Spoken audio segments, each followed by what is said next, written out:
مرد صرف چاندی کی انگوٹھی پہن سکتا ہے، ایک انگوٹھی پہن سکتا ہے، نگ والی ہونا شرط ہے، بغیر نگ والی نہیں پہن سکتا۔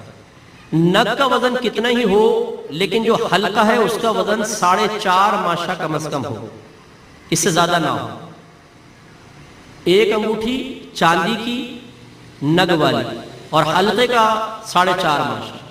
2 انگوٹھی پہننا منع، کسی اور دھات کی پہننا منع، لوہا پیتل تانبا پہننا مکروہ تحریمی قرار دیا گیا ہے اور سونا حرام ہے۔ چاندی کی بس پہن سکتے ہیں، اور چھلا پہننا منع ہے، وہ بغیر نگ کے ہوتا ہے، اور چاندی کی انگوٹھی لیکن 4.5 ماشا سے زیادہ وزن کی پہنیں گے وہ منع ہے۔ تو یہ 3-4 قیودات ہیں جو ذہن میں رکھیں گے تو انشاءاللہ مسئلہ نہیں ہوگا۔ اسی طرح کی پہنے، اور جو ہمارے یہاں شادیاں وغیرہ ہوتی ہیں اس پہ سونے کی انگوٹھی پہنا دیتے ہیں، چاہے وقتی طور پہ دولہا کو پہنائے لیکن نبی کریم نے اس کو حرام فرمایا ہے۔ آپ ایک دفعہ ممبر پہ جلوہ افروز ہوئے، ایک ہاتھ میں